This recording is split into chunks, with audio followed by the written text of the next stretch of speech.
अपनी भाषा में आभा। तो अपने आभा के अनुसार उसके संस्कार, उसके विचार, उसका शक्ति का फैलावा होता है। जैसे कामी आदमी के आभा में काम के परमाणु होते हैं, क्रोधी की आभा में क्रोध के भाव होते हैं, ऐसे शांत और विचारक के आभा में वो होता है। लेकिन भगवत भाव वाली आभा तो दूसरों को भगवत भाव में ले जाएगी, और वो जितनी मजबूत होगी उतना दूसरे लोगों का मंगल होगा। तो ये आभा विकसित करना चाहिए। अब किसकी आभा कितनी है वो देख के गणित लगाना, ये गणित वालों का काम है। बापू की ओर बहुत पावरफुल है, बहुत एनर्जी दे सकते हैं, देते हैं, दूर से ही देते हैं 60 फीट तक। अरे 60 फीट क्या होता है, 1000 फीट तक भी हो सकता है, चंद्रलोक तक भी हो सकता है। वो इस मशीनों में नहीं आता।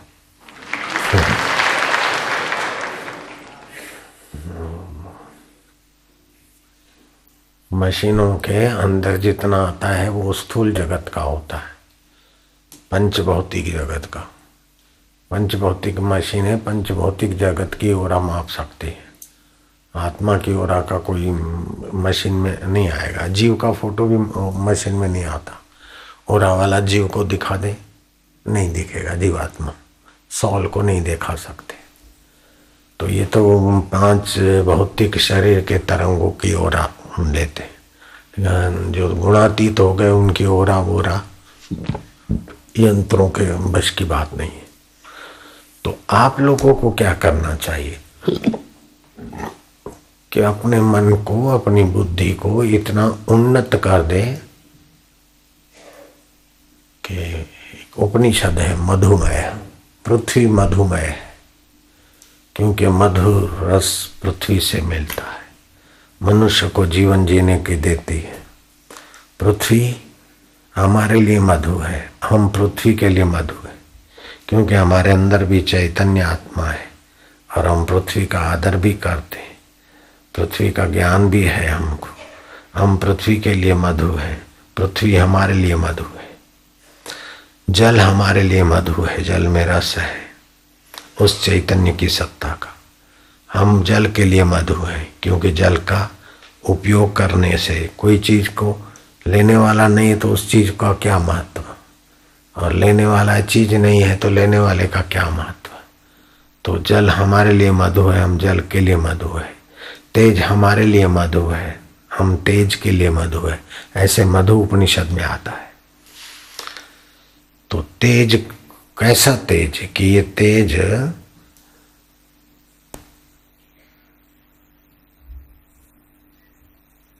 एक तो अग्नि का तेज होता है, सूरज का तेज होता है, चंद्र का तेज होता है, प्रकाश होता है।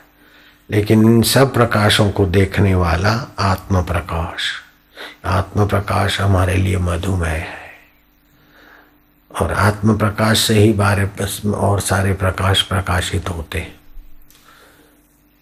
तो मधुमय चैतन्य से उत्पन्न होने वाले जो पंचभूत हैं वे भी मधुमय हैं, वे भी सम है। परमात्मा सम है तो उससे उत्पन्न हुआ पृथ्वी, जल, तेज, वायु, आकाश वो भी सम है। लेकिन जो आदमी जितना सात्विक खुराक लेता है और सकारात्मक पॉजिटिव चिंतन करता है और अच्छी ओरा वाले व्यक्तियों का आशीर्वाद लेता है, उसका प्रोग्रेस, उसकी गति विशेष होती है। मानो कि कोई विद्यार्थी है, कोई बेटा है, अब वो परीक्षा देने जा रहा है, ज्योग्राफी में उसको समझ नहीं पड़ता, अथवा गणित में उसको समझ नहीं पड़ती, अच्छा पेपर नहीं आएगा, तो अपनी माँ के पास, अपने बाप के पास जाए, गणित का पुस्तक दे, और माँ भले अनपढ़ है, बाप अनपढ़ है, कह दे कि ये मेरा ज्योग्राफी का पुस्तक है, मेरे को समझ में नहीं आता और मैं पास हो जाऊं, ऐसा आशीर्वाद दो। तो वो पुस्तक उनको दे, वो पुस्तक पे हाथ रखे, अच्छा अच्छा बेटा हम तो जानते नहीं है, भगवान करेगा अच्छा होगा, तो सिर पे हाथ रखा। तो गणित जानने की जो वृत्ति है उसमें वो अग्नि तत्व अपना तेज, उनका संकल्प इसमें सहयोग देगा, लड़के को अच्छे मार्क मिल जाए। कोई कहीं पर है और फोन कर देता है कि हमारा ये काम ऐसा ऐसा, बोले अच्छा तो आप प्रयत्न करो, भगवान दया करेगा, तो उसके संकल्प से वो हो रहा उधर के वातावरण में उसको भी मदद कर सकता है। उसमें 60 फीट 50 फीट 100 फीट का कोई माना नहीं रखते। ईश्वर भाई नायक, ये डॉक्टर जानता है, राजीव अमेरिका का। ईश्वर भाई नायक को जानता है ना डॉक्टर? हाँ, वो हॉस्पिटल में एडमिट थे, अभी तो यहीं है। और उनकी बेटी, वो पत्नी भारती नायक, वो घबरा गई, ऑक्सीजन पर है, ब्लड चढ़ा है, फलाना है, वो घबराई, फोन किया तो फिर हमने कहा चिंता नहीं करो, भगवान की दया हो। थोड़ी देर में ईश्वर भाई नायक को भगवान की दया हुई, वो हॉस्पिटल से डिस्चार्ज होके घर आने के लिए तैयार हो गए।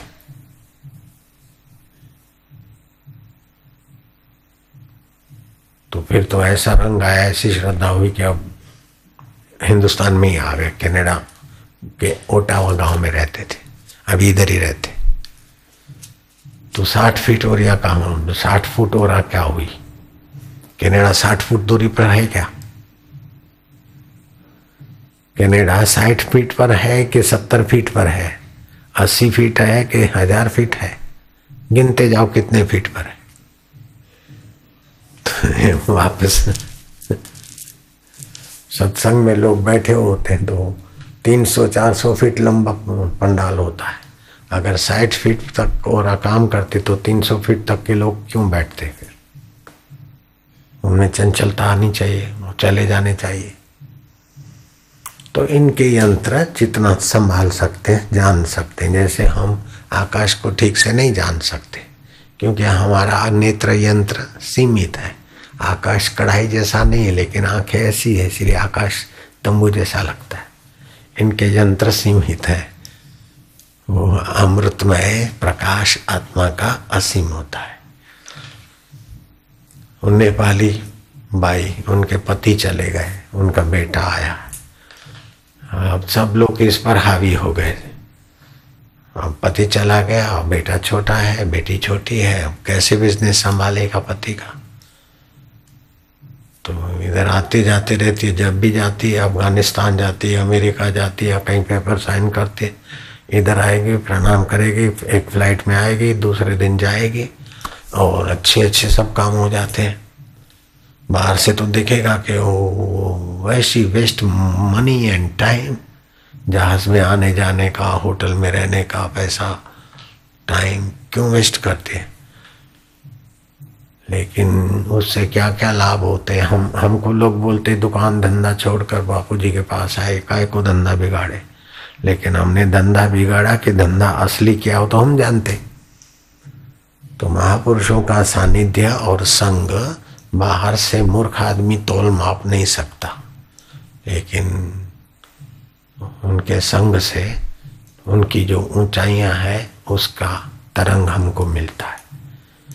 जैसे समुद्र के अंदर उतरने के पहले ही समुद्र के निकट तटवर्ती वातावरण ही निमि प्रदान हो जाता है, ऐसे ही महापुरुष के निकटवर्ती वातावरण ही आध्यात्मिक सुखद मधुरता प्रदान हो जाता है। तो पृथ्वी मधुमय, जल मधुमय, तेज मधुमय, वायु मधुमय, आकाश मधुमय, और उस मधुमय को मधुमय बनाने वाला परमात्मा मधुमय, और उसको जानने वाला हमारा आत्मा मधुमय, सब मधुमय प्रभु है। ऐसा चिंतन करने से हम सात्विक ओरा बने। अभी जो प्राणायाम करते, जप करते एक साथ तालबद्ध, तो इससे भी एक प्रकार का आध्यात्मिक ओरा बनती, और वो बनकर नष्ट नहीं हो जाती, तो साधन विकसित रहता है। इसीलिए हल्का संग, हल्का खुराक, हल्का स्पर्श से बचना चाहिए। तो मंत्र दीक्षा देते समय कहते हैं ना कि जिस किसी के बिस्तर पर नहीं सोना, जिस किसी के बर्तन में, जिस किसी को हाथ नहीं मिलाना, तो ये अपने आध्यात्मिक तरंग की रक्षा रहती है, वाइब्रेशन। तो बेटा जब माँ को प्रणाम करता है तो माँ आशीर्वाद देता है, तो माँ का हाथ उठता है तो माँ की ओर हाथ के द्वारा बेटे के यहाँ उसमें हेल्प करती। ऐसे ही गुरु के आगे मत्था टेकते तो गुरु के अंदर से भाव निकलता, और मत्था टेकते तो उसकी ओर यहाँ से ग्रहण करने की शक्ति ये हिस्सा है, इसीलिए मत्था टेका जाता है। जो प्रणाम करते हैं तो प्रणाम क्यों, ऐसे क्यों नहीं प्रणाम करते हैं, यूं क्यों करते हैं, यूं करें। तो ऐसा प्रणाम क्यों नहीं करते, यूं करना पड़ता है। तो ऐसा नहीं है कहीं भी ऐसा प्रणाम करना, यूं करना पड़ता है। क्यों कि जहाँ चोटी है वो हिस्सा ग्रहण शक्ति वाला है हमारा, और ये आगे का हिस्सा विचार और ओरा फेंकने वाला है। तो यूं करेंगे तो निकालना का हुआ, यूं करेंगे तो लेने का हिस्सा हुआ। जैसे कोई कह के तपेली भाई सीधी क्यों रखते हो, उल्टी रखो तो आएगा क्या। इसीलिए प्रणाम यूं किया जाता है। तो आशीर्वाद देने वाला यूं क्यों नहीं करते, यूं ही करते। तो यहां से कैसे निकलेगा, इधर से और आएगी। जो बहुत सूक्ष्म जगत है ये। जैसे गाय के खुर की मिट्टी लगा के तिलक करने से फिर को जो काम करो उसमें सफलता मिलती। क्यों कि गाय की जो गो किरण है उसके पैरों की ओरा में मिट्टी लगती है तो उसके ओरा का पावर होता है। तो अग्नि तत्व सूर्य का ओरा उसमें मदद करेगा, और यहाँ की अपनी ओरा फिर जहाँ से बात करेगा जो काम करने जाएगा वो उसके भाव में, उसके प्रभाव में, संकल्प में आएगा।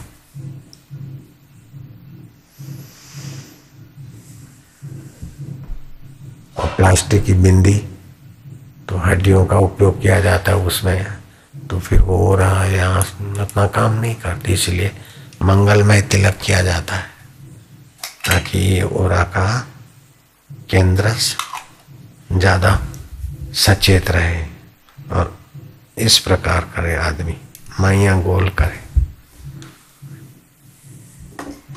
लेकिन ये सब छोटी बात है, इससे बड़ी बात यह है कि मन परमात्मा में कैसे लगे। ये ओरा तो शरीर के लिए है, शरीर के नाप तोल से पता चलता है। लेकिन सुख आए, दुख आए, सफलता आए, विफलता है, उसको जानने वाला जो है वो कौन है, वो चेतन है। ऐसा तिलक कठोपनिषद में आता है, यम यम मनसा सविभांति विशुद्ध सत्वे। जो विशुद्ध सत्व आत्मरामी संत है वो अपने भक्त को जिस जिस लोक में भेजना चाहे तो भेज सकते। कठोपनिषद का तो मुझे बाद में वचन ठीक से समझ में आया। आज से 35-36 साल पहले आगरा शाहगंज छमछम गली श्री कृष्ण गौशाला, वहाँ बापूजी मेरे गुरुजी ठहरे थे। अब गुरुजी भोजन करे, बाद में हमको करना चाहिए। तो गुरुजी के भोजन की थाली गई, वो देख लिया, लेकिन वो रसोई को हमने पूछा अभी तक बापूजी ने भोजन नहीं किया क्या गुरुजी? बोले नहीं, दे के आया हूँ, भी नहीं किया। 1 घंटा 2 घंटा बीत गया। मैं क्या अभी तक भूख लगी थी, जवानी थी। तो बोले वो उपलेटा में शोभराज करके उनका खास सेवक शिष्य था, वो मर गया। तो वो तार आया हुआ है, तो बापूजी भोजन नहीं कर रहे उसकी सदगति के लिए। तो अब वो ब्रह्मलोक तक की गति अब ये ओरा वाले के यंत्र में कहाँ आएगी? बापूजी तो आगरा में थे, तो ब्रह्मलोक तक के लोक में भेजने की गति ये ओरा तुम्हारे इस यंत्र में नहीं आएगी बेटे।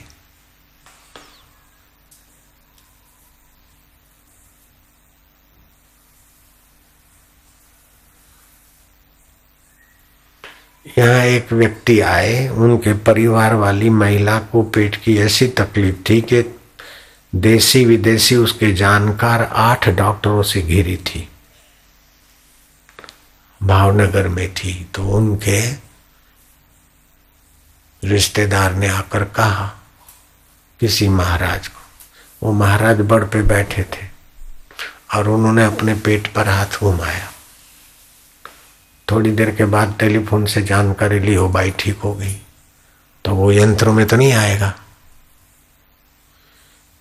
तो ये ओरा का यंत्र में भले थोड़ा बहुत है, लेकिन आपकी मानसिक शक्तियां ईश्वर के साथ एकाकार हो जाए तो उसका कोई माप तोल नहीं है।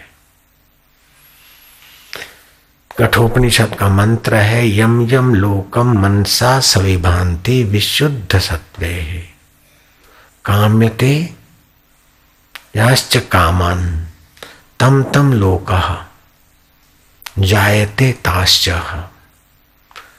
कामान अर्थात निर्मल अंतःकरण वाला आत्मज्ञानी जिस जिस लोक का मन से चिंतन करता है, जिन जिन कामनाओं को चाहता है, वह उस लोक को और उन कामनाओं को प्राप्त कर लेता है। अतः ऐश्वर्य आदि को इच्छने वाले, कामना करने वाले मनुष्य अथवा आत्मज्ञानी की कामना करने वाले मनुष्यों को आत्मज्ञानी महापुरुष का सानिध्य शरण लाभ लेना चाहिए। इसलिए राजे महाराजे भी आत्मज्ञानी संतों को खोजते थे। ओ नारायण नारायण।